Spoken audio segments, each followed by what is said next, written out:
Bismillahirrahmanirrahim.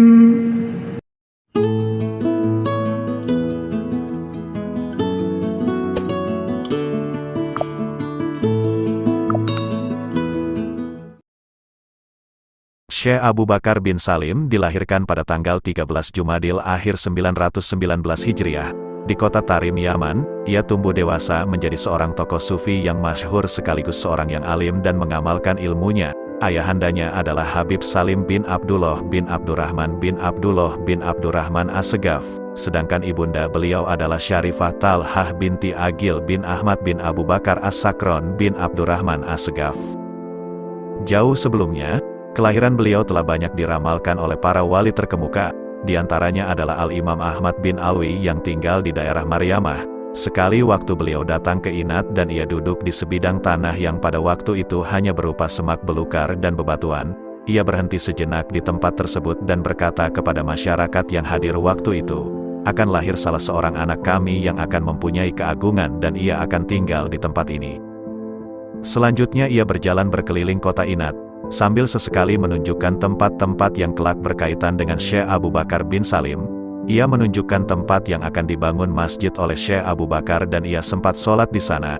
Ia juga menunjukkan tempat di mana Syekh Abu Bakar akan membangun rumah. Habib Ali bin Muhammad Al-Habsyi meriwayatkan bahwa wali lainnya yang telah meramalkan keberadaan Syekh Abu Bakar adalah Habib Muhammad bin Ahmad Jamalulail. Ia berkata, "Akan ada di sini salah seorang dari anak-anak kami yang akan termasyhur dengan keagungan dan kewalian, dan kubahnya akan berada dan didirikan di kota ini."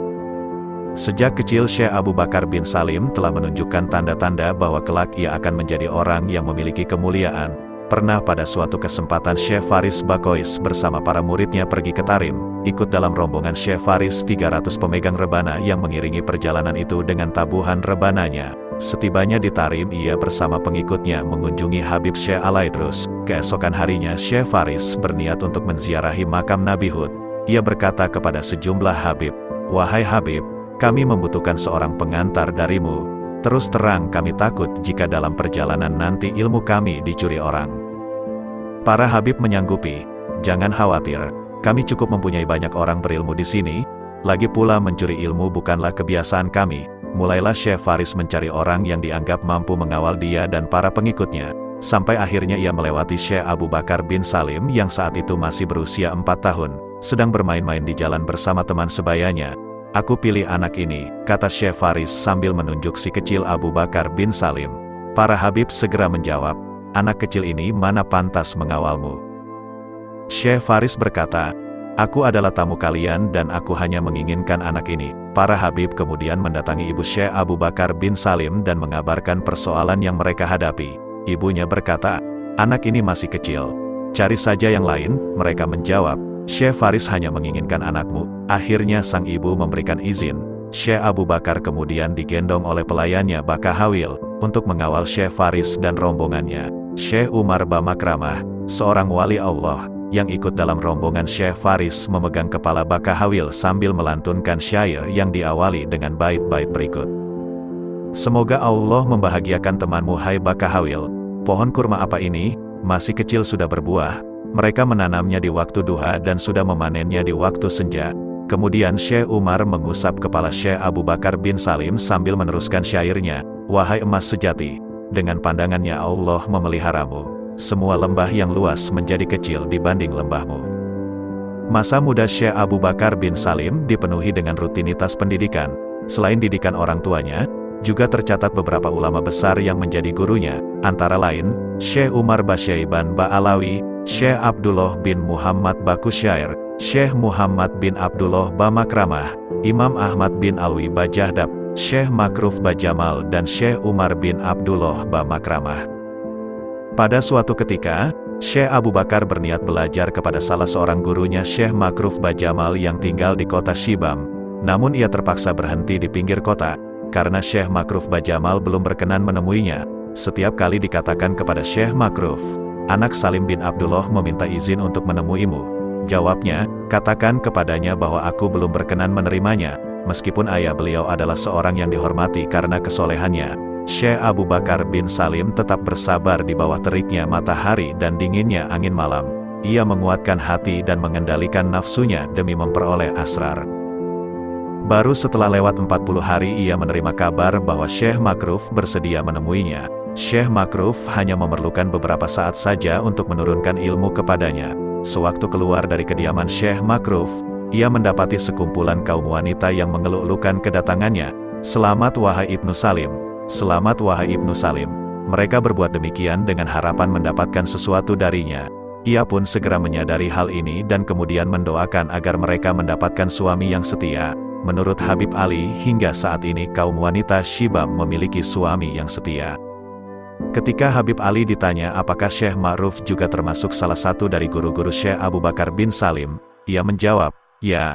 Akan tetapi beliau kemudian mengungguli syekhnya. Syekh Abu Bakar bin Salim mempelajari Risalatul Qusyairiyah yang sangat terkenal dalam dunia tasawuf di bawah bimbingan Syekh Umar bin Abdullah Ba Makramah. Disebutkan dalam kitab Tazkirun Nas, sekali waktu Habib Ahmad bin Hasan Al-Atos sholat asar di Masjid Syekh Abdul Malik Baraja di kota Seiwun. Ia menunjukkan sebidang tanah sambil berkata, "Ini adalah sebidang tanah yang mana pernah terjadi satu peristiwa antara Syekh Umar Ba Makramah dan Syekh Abu Bakar bin Salim." Kala itu Syekh Abu Bakar sedang belajar dan membaca kitab tasawuf yang terkenal Risalah Al-Qusyairiyah. Ketika sedang membahas kekeramatan para wali, Syekh Abu Bakar bin Salim bertanya kepada gurunya, "Kekeramatan itu seperti apa?" Dijawab oleh Syekh Umar, "Contoh kekeramatan itu adalah engkau tanam biji kurma ini kemudian ia langsung tumbuh dan berbuah pada saat itu juga." Kemudian Syekh Umar yang kala itu memang sedang memegang biji kurma, melemparkan biji kurma tersebut ke tanah dan kemudian langsung tumbuh dan berbuah. Sehingga orang-orang yang hadir saat itu dapat memetik dan memakan buahnya. Orang-orang yang hadir pada saat itu berkata pada Syekh Abu Bakar bin Salim, "Kami menginginkan lauk pauk darimu yang ingin kami makan bersama kurma ini." Tersirat dalam perkataan ini seolah-olah mereka bertanya kepada Syekh Abu Bakar, apakah ia mampu melakukan seperti yang telah dilakukan oleh Syekh Umar? Lalu Syekh Abu Bakar bin Salim berkata, "Pergilah kalian ke telaga masjid, lalu ambillah apa yang kalian temui di sana." Kemudian mereka pergi ke telaga masjid dan mendapati ikan yang besar di sana. Lalu mereka ambil dan makan sebagai lauk pauk yang mereka inginkan. Kegemaran Syekh Abu Bakar bin Salim dalam menekuni ilmu pengetahuan dibuktikannya dengan menghatamkan Ihya Ulumuddin-nya Hujatul Islam Al-Ghazali sebanyak 40 kali dan menghatamkan kitab Fikih Syafi'iyah Al-Minhaj karya Imam Nawawi sebanyak 3 kali. Dan di antara kebiasaannya adalah memberikan wejangan kepada masyarakat setelah sholat Jumat. Di antara ibadah dan riyadohnya, pernah dalam waktu yang cukup lama ia berpuasa dan hanya berbuka dengan kurma yang masih hijau. Juga selama 90 hari ia berpuasa dan sholat malam di lembah Yabur, dan selama 40 tahun beliau sholat subuh di Masjid Ba'isa, di kota Lis, dengan wudhu Isya. Setiap malam ia berziarah ke tanah pekuburan Tarim dan berkeliling untuk melakukan sholat di berbagai masjid di Tarim, diakhiri dengan sholat subuh berjamaah di Masjid Ba'isa. Sepanjang hidupnya ia berziarah ke makam Nabiullah Hud sebanyak 40 kali. Setiap malam, selama 40 tahun, ia berjalan dari Lis menuju Tarim, melakukan sholat di setiap masjid di Tarim, mengusung air untuk mengisi tempat wudhu, tempat minum bagi para peziarah, dan kolam tempat minum hewan. Dan sampai akhir hayatnya sang syekh tidak pernah meninggalkan sholat witir dan duha.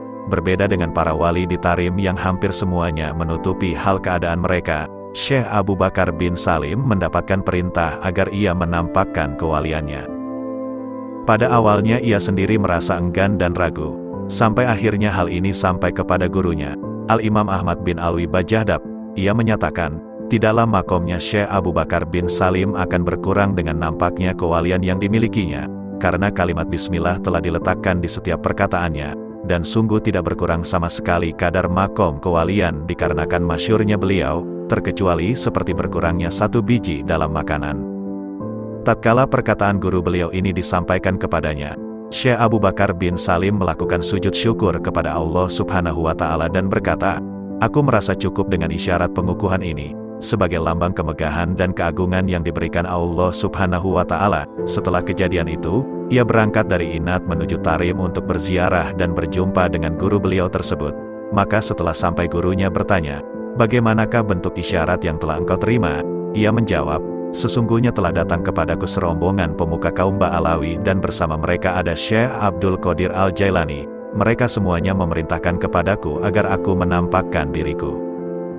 Bagaimanakah pandangan Anda sendiri?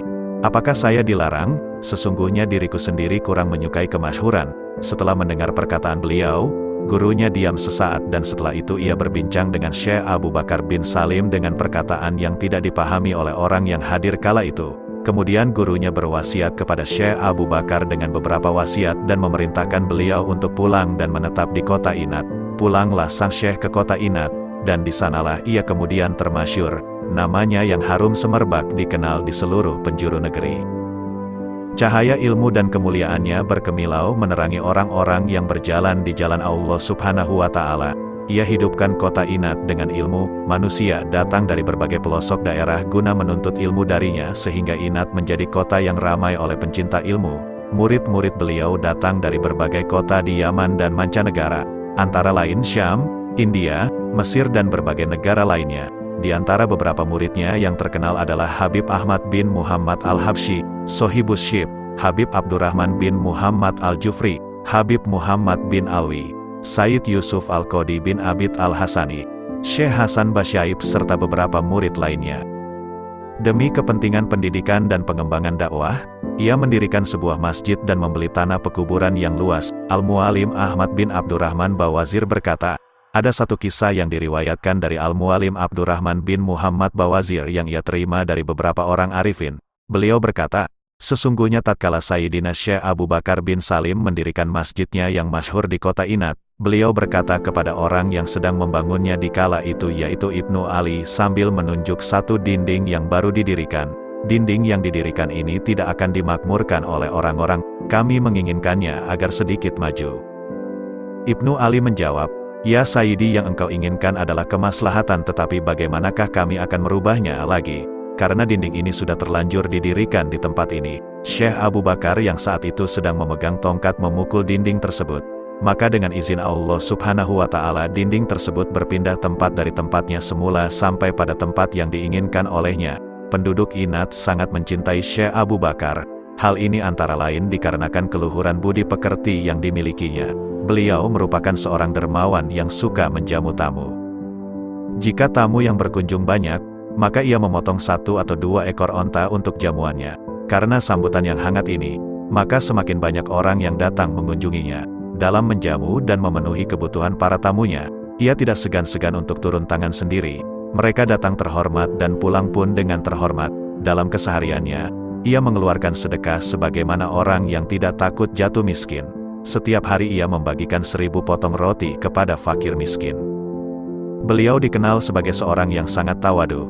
Tidak ada seorang pun yang pernah melihatnya duduk bersandar ataupun bersila. Syekh Abdurrahman bin Ahmad Bawazir, seorang yang faqih, berkata, selama 15 tahun sebelum wafatnya, di dalam berbagai majelisnya, baik bersama kaum khusus ataupun awam, Syekh Abu Bakar bin Salim tidak pernah terlihat duduk, kecuali dalam posisi duduknya orang yang sedang tasyahud akhir. Semasa hidupnya, beliau selalu membaca wirid-wirid tarekat, dan secara pribadi, ia mempunyai beberapa wirid dan solawat, antara lain sebuah amalan wirid besar miliknya yang disebut Hizib Al-Ham wa Al-Majad yang ia diktekan kepada muridnya sebelum fajar tiba di sebuah masjid. Itu adalah karya terakhir yang disampaikan ke muridnya, Al-Alama Faqih Syekh Muhammad bin Abdurrahman Bawazir pada tanggal 8 bulan Muharram tahun 992 Hijriah. Selain menyusun wirid dan solawat, Syekh Abu Bakar bin Salim juga banyak menulis kitab, terutama yang berhubungan dengan masalah tasawuf, antara lain Miftah As-Sarair wa Kanz Az-Zahair yang beliau susun sebelum usianya melampaui 17 tahun. Miraj Al-Arwah yang membahas ilmu hakikat. Beliau memulai menulis buku ini pada tahun 987 Hijriah dan menyelesaikannya pada tahun 989 Hijriah. Fatbab Al-Mawahib yang juga mendiskusikan masalah-masalah ilmu hakikat. Ia memulainya di bulan Syawal tahun 991 Hijriah dan dirampungkan dalam tahun yang sama tanggal 9 Zulhijjah. Ma'arij at-Tauhid, serta sebuah diwan yang berisi pengalaman pada awal mula perjalanan spiritualnya. Perjalanan kehidupan Syekh Abu Bakar bin Salim banyak dibukukan oleh para ulama terkenal, tidak kurang dari 25 buku yang menceritakan biografi kehidupan beliau. antara lain Bulugh Az-Zafar wa Al-Maghanim fi Manaqib Asy-Syaikh Abu Bakar bin Salim karya Al-Alamah Syekh Muhammad bin Sirajuddin. Az-Zuhr Al-Basim fi Raba Al-Jannat fi Manaqib Abu Bakar bin Salim. Sahib Inat oleh Al-Alamah Syekh Abdullah bin Abu Bakar bin Ahmad Basyaib. Sayyid Al-Musnad pemuka agama yang masyhur, Salim bin Ahmad bin Jindan Al-Alawi mengemukakan bahwa dia memiliki beberapa manuskrip, naskah yang masih berbentuk tulisan tangan, tentang Syekh Abu Bakar bin Salim. Di antaranya Bughyatul Ahl Al-Insyaf bin Manaqib Asy-Syaikh Abu Bakar bin Salim bin Abdullah As-Segaf karya Al-Alamah Muhammad bin Umar bin Soleh bin Abdurrahman Baraja Al-Hatib. Banyak dari kitab-kitab tersebut yang mencantumkan kisah kekeramatan Syekh Abu Bakar bin Salim. Seperti yang diriwayatkan oleh Faqih Muhammad bin Sirajuddin Jamal rahimahullah dalam kitabnya Bulugh Az-Zafri wal Maghanimi fi Manaqibi Asy-Syaikh Abu Bakar bin Salim. Sesungguhnya aku bermusafir ke negeri India pada bulan Asyura, tahun 973 Hijriah dengan naik kapal, sampai akhirnya pada satu tempat yang dikenal dengan Huril Gari. Pada saat itu sangatlah gelap dan hujan turun sangat lebatnya, dan pada saat itu kapal kami mengalami kerusakan. Dan para penumpangnya merasa kebingungan dan ketakutan sehingga mereka menangisi keadaan mereka. Aku sendiri berdoa kepada Allah Subhanahu wa Ta'ala dan bertawasul kepada para waliullah. Aku pun lalu beristighasa dan bertawajuh hatiku kepada Sayyidi Syekh Abu Bakar bin Salim. Setelah aku bertawasul kepadanya, aku mendengar suara beliau seolah-olah begitu dekat denganku. Lalu aku berdiri dan memberitahukan kepada penumpang bahwasanya telah mendapatkan isyarat dan kabar gembira dalam keadaan yang sangat sulit saat itu. Dan ternyata kami pun diselamatkan oleh Allah Subhanahu wa Ta'ala dengan kemuliaan Sayyidi Syekh Abu Bakar bin Salim. Juga diceritakan dalam kitab Insus Salikin ila Maqamatil Wasilin yang dikarang oleh Sayyid Abdullah bin Ahmad Baharun. Di dalam kitab tersebut diceritakan kisah dari Umar bin Ali Bamansur. Kami mendapat kabar dari seorang arifin. Ia bercerita, tatkala wafat seorang wali besar yaitu Asy-Syaikh Makruf Bajamal di negeri Budoh, salah satu daerah di Dawan, kaum solihin melihat dengan Ainul Basiro mereka ada sungai dengan cahaya yang cemerlang mengalir dari Budoh. Sungai tersebut mengalir ke Shibam dan memenuhi kota itu dengan cahaya hingga ke Gurfah dan Tarim, sampai akhirnya ke kota Inat dan terakhir bermuara di hadirat Syekh Abu Bakar bin Salim. Dari kabar ini, akhirnya seluruh murid Syekh Makruf mengetahui bahwa makom kewalian gurunya telah berpindah kepada Syekh Abu Bakar bin Salim. Tertulis di dalam Majmu' Kalam Al-Habib Ali Al-Habsyi bahwasanya Syekh Makruf memiliki murid lebih kurang 100.000 orang. Pada waktu menjelang wafatnya, Syekh Abu Bakar berada di kamar Sayyid Yusuf Al-Qadi bin Abid Al-Hasani, salah seorang murid kesayangannya. Sambil memangku gurunya, Sayyid Yusuf membaca ayat Quran yang berbunyi Falam Makodo Zaidun Watoro. Ia membaca ayat ini sebagai isyarat keinginan dari Sayyid Yusuf untuk mewarisi kedudukan kewalian Syekh Abu Bakar bin Salim, dan bila Syekh Abu Bakar bin Salim menjawab dengan zawaj nakaha, maka itu adalah isyarat bahwa kedudukan beliau akan diwarisi oleh Sayyid Yusuf. Namun Syekh Abu Bakar bin Salim tidak menjawab seperti itu. Malah ia berkata, "Wahai Yusuf, engkau menginginkan kedudukan kami. Sungguh kedudukanku adalah untuk anakku, dan kalau sekiranya aku tidak mendapati daripada salah satu anak-anakku yang akan mewarisi kedudukanku, maka aku akan tanam makom kewalianku ini di padang pasir Inat." Jawaban beliau ini mengkiaskan bahwa makom kewalian Syekh Abu Bakar bin Salim hanya diwarisi oleh anak-anak beliau, dan pada malam Ahad, tanggal 27 Zulhijjah 992 Hijriah, Syekh Abu Bakar bin Salim berpulang ke rahmatullah, dengan meninggalkan keturunan yang kelak juga menjadi pemuka kaum Alawiyin yang meneruskan jejak ayahnya. Beliau dimakamkan di kota Inat, Hadramaut. Di Turbah, makam Syekh Abu Bakar bin Salim terdapat pasir atau tanah kasib yang sangat termasyur kemujarabannya bagi orang-orang yang menginginkan keberkahan, yang termasyur bahwa tanah ini bisa menyembuhkan berbagai macam penyakit, dan oleh karena itulah juga Syekh Abu Bakar bin Salim mendapatkan gelar Maula Kasib. Diceritakan oleh Sayyid Abdul Qadir bin Abdullah bin Umar bin Syekh Abu Bakar bin Salim. Beliau berkata, "Suatu ketika aku dan guruku Al-Arif Billah Ahmad Al-Junaid berziarah ke Inat dan kepada Sayyidi Syekh Abu Bakar bin Salim. Sesudah ziarah guruku menginginkan dan mengambil pasir di makam tersebut untuk menyembuhkan luka yang dideritanya pada salah satu kakinya. Dan ia meminta kepada salah seorang daripada keturunan Syekh Abu Bakar agar meletakkan pasir tersebut atas luka beliau, dan luka tersebut sembuh dengan seizin Allah Subhanahu wa Ta'ala." Selang beberapa waktu setelah wafatnya Syekh Abu Bakar bin Salim, berkumpullah anak-anak beliau untuk mencari dan memilih siapa di antara mereka yang akan menjadi khalifah menggantikan ayah mereka. Mereka berkumpul di suatu syi'ib, dan barang siapa mendapat tanda dari Allah Subhanahu wa Ta'ala, maka dialah yang dipilih sebagai khalifah. Ternyata yang mendapatkan tanda adalah Sayyidina Husain bin Syekh Abu Bakar. Ia mendapatkan langsung satu bejana yang berisi air turun dari langit. Maka anak-anak Syekh Abu Bakar bin Salim pun meminum daripada bejana tersebut dan mereka berkata kepada Sayyidina Husain, "Engkaulah yang berhak menjadi khalifah." Pada riwayat yang lain, diceritakan oleh Al-Imam Al-Habib Ali bin Muhammad bin Husin Al-Habsyi, tatkala Syekh Abu Bakar bin Salim wafat, maka setiap anak-anak daripada Syekh Abu Bakar bin Salim menginginkan menjadi khalifah menggantikan ayahanda mereka. Maka ibunda mereka berkata, "Kalian semuanya mempunyai keberkahan. Akan tetapi siapa yang keramatnya terlihat maka ia akan menjadi khalifah." Maka anak-anak Syekh Abu Bakar bin Salim pergi ke Wadi Inat, dan mereka membentangkan sajadah masing-masing di tengah Wadi Inat, lalu melakukan sholat serta bermunajah kepada Allah Subhanahu wa Ta'ala. Tak lama kemudian turun kepada Syekh Umar Al-Muhdor bejana dan rantai emas dari langit. Maka Syekh Umar memanggil saudara-saudaranya, "Apakah kalian mendapatkan sesuatu?" Mereka menjawab, "Tidak." Maka mereka pun menyerahkan kekhalifahan kepada Syekh Umar, namun kekhalifahan diserahkan dan dipegang oleh Sayyidina Husain. Beliau berkomentar mengenai saudaranya Syekh Umar Al-Muhdor, "Sesungguhnya aku bersahabat dengan saudaraku Umar Al-Muhdor dan aku tidak merasa sebagai saudaranya.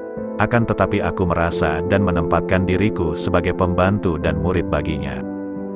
Dikisahkan bahwa Sayyidina Husain sekali waktu mendapatkan gangguan dari para pembesar setempat beserta pasukannya, sehingga membuatnya berhijrah ke Mekah dan Madinah dan menetap di sana selama 7 tahun. Pada suatu hari beliau didatangi oleh Nabi Khidir dan berkata, "Sesungguhnya datukmu Rasulullah Shallallahu Alaihi Wasallam mengucapkan salam atasmu dan memerintahkan dirimu agar segera pulang ke Hadramaut." Nabi Khidir memberitahukan kepadanya bahwa rasa permusuhan dari musuh-musuhnya akan dihilangkan oleh Allah dan musuh-musuh beliau akan berubah mencintainya.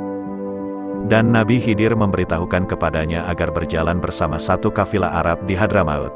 Nabi Khidir juga memberitahukan kepada beliau bahwa kafilah ini akan mempunyai hubungan yang dekat dengan keturunan beliau sampai hari kiamat. Selain itu Nabi Khidir memberikan kepada Sayyidina Husain 3 buah benda, yaitu bejana atau gelas yang besar, tongkat dan gendang. Ketika sang Sayyid pulang, ia mendapati kaum Syiah Zaidiyah sedang merajalela dan berbuat semena-mena, lalu beliau memerintahkan agar menabuh gendang yang diberikan oleh Nabi Khidir di atas gunung. Ketika gendang tersebut ditabuh, dengan izin Allah, kaum Zaidiyah yang tadinya berlaku semena-mena tiba-tiba bertingkah seperti orang gila, dan mereka pun kabur tercerai-berai. Belakangan Imam Ahmad bin Hasan Al-Atos mengatakan, "Kami telah melihat bejana yang diberikan Nabi Allah Khidir kepada Sayyidina Husain bin Syekh Abu Bakar bin Salim beserta tongkatnya ada di kota Inat. Hingga saat ini masih banyak keturunan Syekh Abu Bakar bin Salim, disebutkan di dalam kitab Mujamul Latif. Selain dari jalur Sayyidina Husain, juga diantaranya yang terkenal dengan Fam Al-Hamid bin Jindan, Al-Muhdor dan Al-Hadar, keluarga bin Jindan. Nasab mereka bersambung kepada Ali bin Muhammad bin Husain bin Syekh Abu Bakar bin Salim. Keluarga Al-Hamid merupakan keturunan dari Al-Hamid bin Syekh Abu Bakar bin Salim.